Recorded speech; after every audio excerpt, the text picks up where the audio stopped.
여러분은 지금 이 영상을 클릭하신 것만으로도 상위 10%에 들어갈 자격이 있습니다. 왜냐고요? 대한민국 직장인 10명 중 9명은 돈이 안 모이는 이유를 모릅니다. 그냥 난 월급이 적어서라고 생각하고 넘어갑니다. 그런데 질문 하나 드리겠습니다. 월급 500만 원 받는 사람과 월급 300만 원 받는 사람이 있습니다. 10년 뒤 누가 더 부자일까요? 당연히 500만 원이요? 아닙니다. 정답은 알 수 없다입니다. 실제로 더 놀라운 건 월급 300만 원짜리가 500만 원짜리보다 돈이 더 많은 경우가 생각보다 흔하다는 겁니다. 이게 어떻게 가능하냐고요? 오늘 그 비밀을 전부 알려드립니다. 먼저 불편한 숫자 하나 보여드리겠습니다. 대한민국 자산 상위 20%의 평균 순자산 17억 4,590만 원입니다. 하위 20%는요 3,890만 원, 격차가 44.9배입니다. 그리고 이 격차는 해마다 더 벌어지고 있습니다. 이게 체감으로 뭐냐면요, 같은 회사, 같은 부서, 같은 연차, 옆자리 김대리와 나 둘 다 똑같이 월급 받고 똑같이 출퇴근합니다. 그런데 10년 뒤 김대리는 아파트를 샀고 나는 여전히 월세입니다. 대체 뭐가 달랐던 걸까요? SNS를 열면 더 답답해집니다. 누구는 주식으로 1억 벌었다. 누구는 코인으로 차를 바꿨다. 누구는 부업으로 월 500만 원 번다. 나만 빼고 세상 모든 사람이 돈을 벌고 있는 것 같습니다. 그런데 여기서 소름 돋는 사실 하나 알려드리겠습니다. 주식시장에서 10년간 살아남는 개인 투자자의 비율 10%입니다. 투자자 10명 중 9명이 10년 안에 전멸합니다. SNS에 수익 인증하는 그 사람들 대부분은 3년 뒤면 조용히 사라집니다. 그러면 진짜 돈이 모이는 사람들은 뭐가 다른 걸까요? 화려한 투자 기법? 남들 모르는 종목 정보? 아닙니다. 그들이 지키는 건 놀라울 만큼 단순한 원칙들이었습니다. 오늘 돈이 안 모이는 사람들의 생활 속에 숨어있는 치명적인 패턴 5가지와 그 반대편에서 조용히 부자가 되는 사람들이 목숨 걸고 지키는 5가지 원칙을 동시에 보여드리겠습니다. 그런데 이 원칙들이 상식과 정반대입니다. 첫 번째, 돈이 안 모이는 사람들은 얼마 버느냐에 집착합니다. 돈이 모이는 사람들은 얼마나 새느냐를 먼저 봅니다. 여러분의 하루를 한번 따라가 볼게요. 아침 출근길, 스타벅스 아메리카노 한 잔 4,500원, 점심은 회사 근처 식당 10,000원, 오후에 졸리니까 편의점 커피 2,000원, 퇴근하고 지쳐서 배달 한 번, 배달비 포함 13,000원, 집에 와서 넷플릭스 켜고 유튜브 보다 잠듭니다. 이게 하루에 대략 3만 원입니다. 한 달이면 90만 원, 1년이면 1,080만 원. 잠깐, 1,080만 원이요? 여러분, 이 돈이면 뭘 할 수 있을까요? 해외여행 3번, 중고차 한 대, S&P 500에 넣으면 10년 뒤 복리로 2,800만 원. 그런데 이 1,080만 원이 어디로 갔는지 기억하시나요? 기억 안 나시죠? 왜냐하면 하나하나가 너무 작았으니까요. 커피 4,500원. 이걸 쓸 때 아프지 않았습니다. 배달 13,000원. 이것도 아프지 않았어요. 카드로 터치 한 번. 끝! 경제학에서 이걸 무통증 지출이라고 부릅니다. 아프지 않으니까 멈추지 않는 겁니다. 피가 나야 상처를 치료하는데 이 상처는 피가 안 나요. 대신 매일 조금씩, 아주 조금씩 여러분의 통장을 말려 죽이는 겁니다. 반대로 돈이 모이는 사람들은 이 구멍부터 찾습니다. 핸드폰 설정 들어가서 구독 관리를 엽니다. 쓰지도 않는 앱 구독료 10,000원, 거의 안 보는 OTT만 5,000원, 할인 끝난 정수기 렌탈비 3만원, 한 달에 56,000원, 1년에 67만원. 이 돈이 자기도 모르게 빠져나가고 있었다는 걸 확인해보기 전까진 몰랐습니다. 양동이에 물을 채우기 전에 먼저 구멍부터 막는 거예요. 이게 첫 번째 차이입니다. 두 번째, 돈이 안 모이는 사람들은 쓰고 남으면 저축합니다.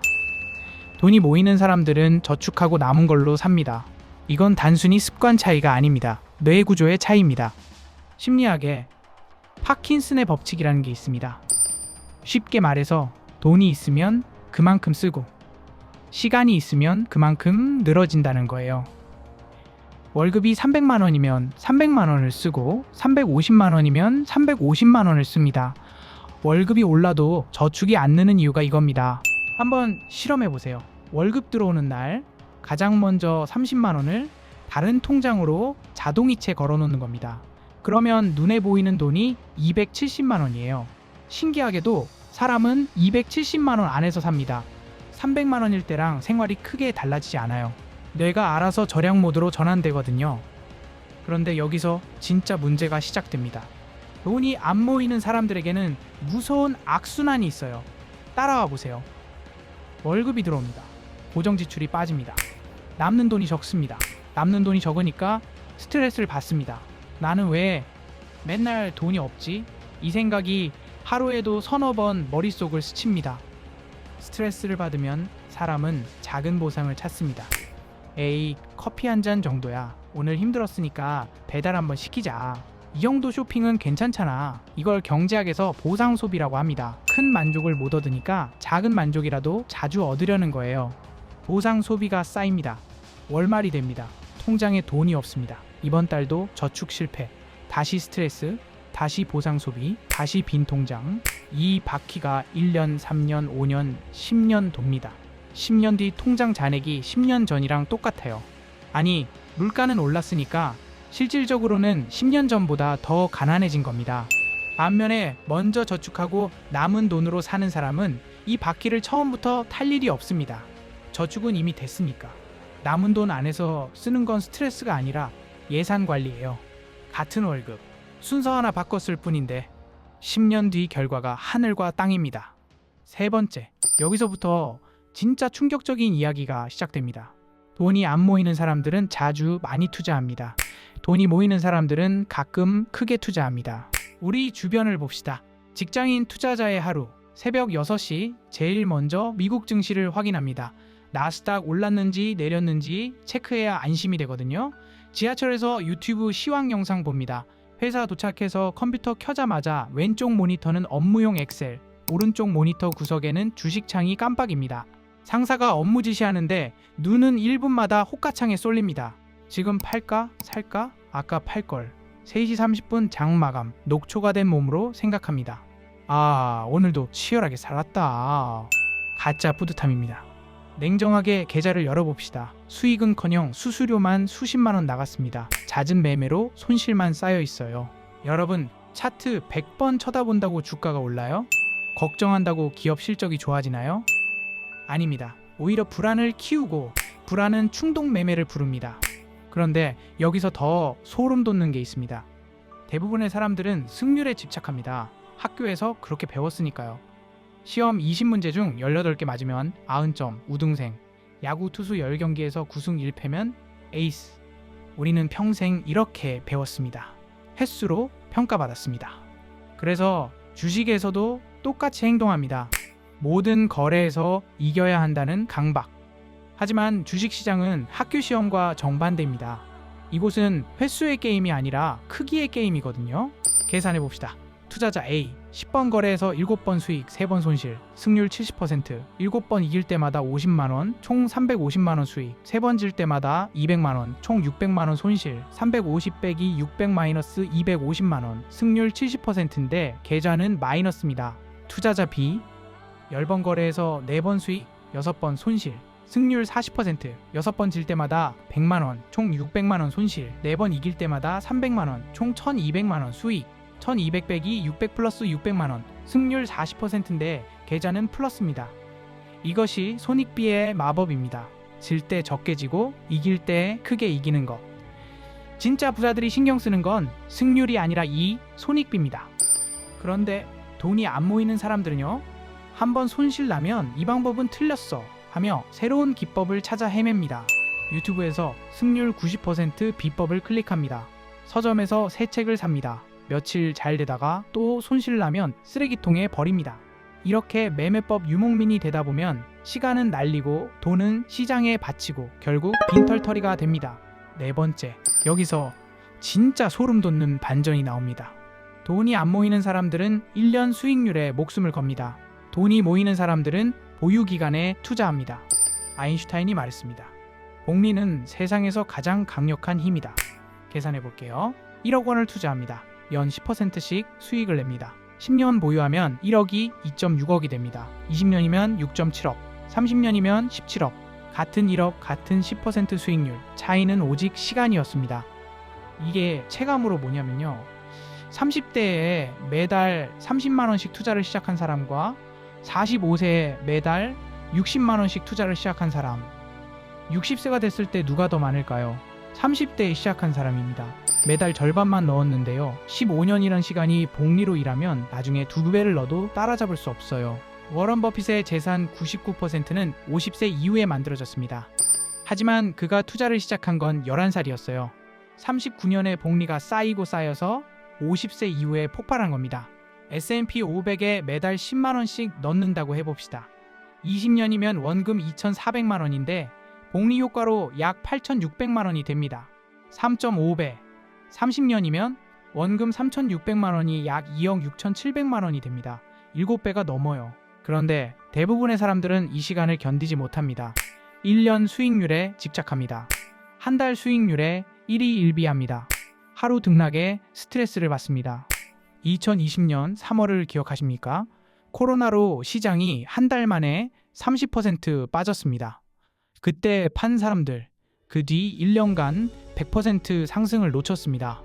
반대로 버틴 사람들, 자산이 2배가 되었습니다. 차이가 뭐였을까요? 시간의 편에 섰느냐, 아니냐였습니다.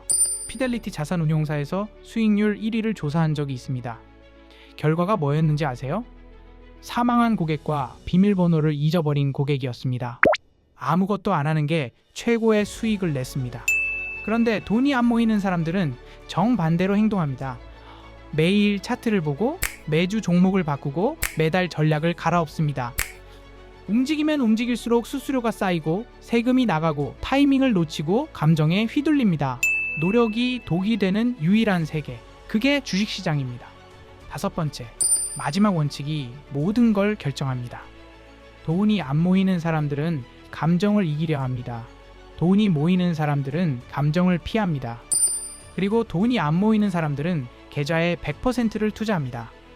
돈이 모이는 사람들은 최소 30%를 항상 현금으로 남겨둡니다. 이 두 가지가 왜 세트인지 설명해 드리겠습니다. 평소에 이성적이고 차분하던 사람도 주식 계좌를 여는 순간 다른 사람이 됩니다. 계좌가 불어나면 하루하루가 천국이에요. 도파민이 폭발합니다. 상사가 소리 질러도 타격감 제로입니다. 속으로 생각하거든요. 떠들어라. 나 오늘 네 월급만큼 벌었다. 그런데 주가가 떨어지면 세상이 잿빛으로 변합니다. 좋아하던 게임을 봐도 한숨만 나옵니다.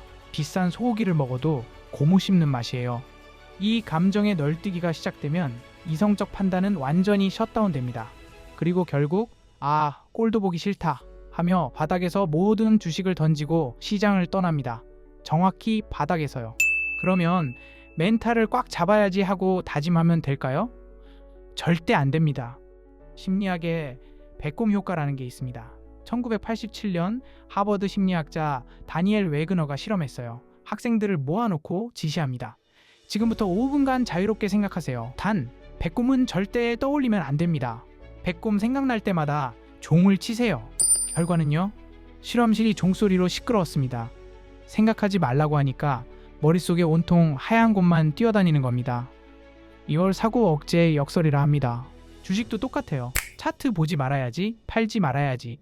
다짐하는 순간 1분 뒤에 HTS 켜고 매도 버튼 위에 손가락을 올리고 있을 겁니다. 그렇다면 어떻게 해야 할까요?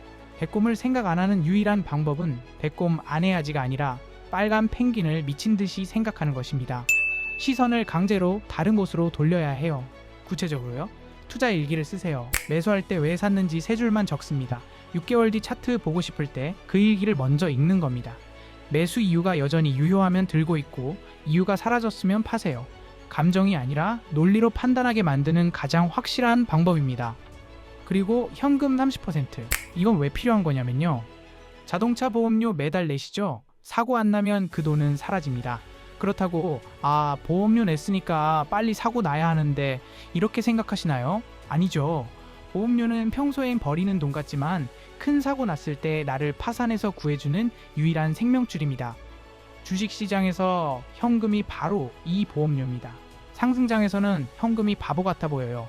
저 돈으로 주식 샀으면 얼마 벌었을 텐데. 하지만 시장이 30% 폭락했을 때, 모두가 비명을 지를 때 그 현금은 남들이 던진 우량주를 헐값에 주워 담을 수 있는 무기가 됩니다. 2020년 3월 현금 있던 사람들은 바닥에서 샀습니다. 1년 뒤 자산이 2배가 됐습니다. 현금 없던 사람들은 공포에 떨며 바닥에서 팔았습니다. 전장에 총알 없이 나간 겁니다. 돈이 안 모이는 사람들은 계좌에 현금이 있으면 불안해합니다. 놀고 있는 돈이라고 느끼거든요. 뭐라도 사야 마음이 놓여요. 하지만 이게 바로 포모, 놓치면 손해보는 것 같은 공포입니다. 돈이 모이는 사람들은 반대로 생각합니다. 현금은 놀고 있는 돈이 아니라 다음 기회를 기다리는 실탄이다. 자, 여기까지 5가지 패턴을 전부 보셨습니다. 정리해 볼게요. 돈이 안 모이는 사람, 구멍을 모른다. 쓰고 남으면 저축한다. 승률에 집착한다. 1년 수익률에 목숨 건다. 감정을 이기려 하고 현금을 0%로 만든다. 돈이 모이는 사람, 구멍부터 막는다. 저축하고 남은 걸로 산다. 손익비를 챙긴다. 시간의 편에 선다. 감정을 피하고 현금 30%를 유지한다. 그런데 한 가지 질문이 남습니다. 이걸 모르는 사람이 어딨어요? 다 아는 얘기잖아요.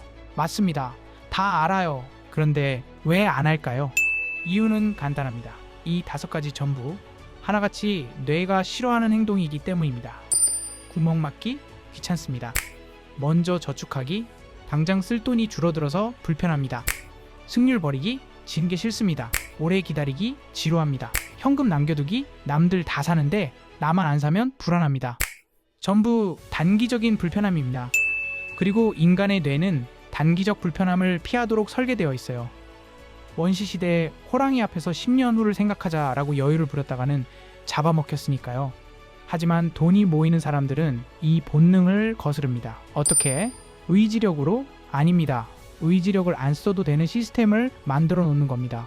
자동이체로 먼저 저축하면 의지력이 필요 없습니다. 투자 일기를 쓰면 감정 대신 논리가 판단합니다. 현금 비중을 정해놓으면 폭락 때 고민할 필요가 없습니다.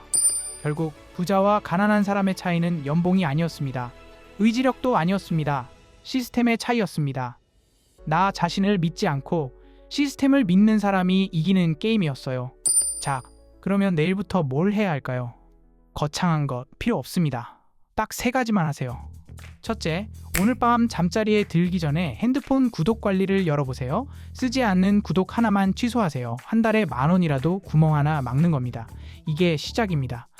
둘째, 내일 아침 월급 통장에 자동이체 하나를 걸어 놓으세요. 금액은 중요하지 않습니다. 10만 원이든 5만 원이든 중요한 건 먼저 빠지게 만드는 것입니다. 순서를 바꾸는 겁니다. 이거 하나만으로 파킨슨의 법칙이 여러분 편에서 일하기 시작합니다. 셋째, 투자를 하고 계시다면 지금 당장 계좌를 열어서 현금 비중을 확인하세요. 0%에 가깝다면 다음 매수를 한 번만 참으세요. 그 돈을 현금으로 남겨두세요. 그 현금이 다음 폭락 때 여러분의 인생을 바꿀 무기가 됩니다. 여러분, 오늘 영상의 제목을 다시 떠올려 보세요. 남들은 다 돈 버는 것 같은데 나만 제자리인 이유. 진실을 말씀드리겠습니다. 남들도 다 안 벌고 있습니다. SNS에 수익 자랑하는 사람들 10년 뒤 90%가 사라집니다. 코인으로 차 바꿨다는 사람 세금 내고 나면 반토막입니다. 부업으로 월 500 번다는 사람 시급으로 계산하면 편의점보다 낮을 수 있어요. 진짜 돈이 모이는 사람들은 조용합니다. 자랑하지 않습니다. 화려하지 않습니다. 매달 자동이체를 걸어놓고 구멍을 막아놓고 좋은 자산을 사서 시간의 편에 서서 지루하게 기다립니다. 10년, 20년, 30년 그리고 어느 날 복리가 폭발합니다. 그때 세상이 그 사람을 보고 말하겠죠. 저 사람은 운이 좋았어. 아닙니다. 운이 아니에요. 시간의 편에 선 사람에게 주어지는 당연한 보상입니다. 여러분도 오늘부터 시간의 편에 서시면 됩니다. 늦지 않았습니다. 복리는 지금 이 순간부터 작동을 시작합니다. 경주에서 중요한 건 남들보다 빨리 달리는 게 아닙니다. 멈추지 않는 겁니다. 토끼가 아무리 빨라도 낮잠 자면 지는 거고 거북이가 아무리 느려도 걸음을 멈추지 않으면 결국 결승선을 통과합니다. 여러분은 거북이가 되실 겁니까? 아니면 매일 차트를 보며 달리다 지쳐 쓰러지는 토끼가 되실 겁니까? 선택은 오늘 여러분의 손에 달려 있습니다. 여기까지 들어주셔서 감사합니다. 오늘 이야기가 여러분의 통장에 작은 변화의 시작이 되었으면 좋겠습니다. 도움이 되셨다면 구독과 좋아요 그리고 주변에 나만 도태되는 것 같아 라고 고민하는 분이 계시다면 이 영상을 공유해주세요. 오늘 5가지 원칙 중 가장 지키기 어려운 게 뭔지 댓글로 여러분의 생각을 남겨주시면 감사하겠습니다. 머니 경제 이야기였습니다.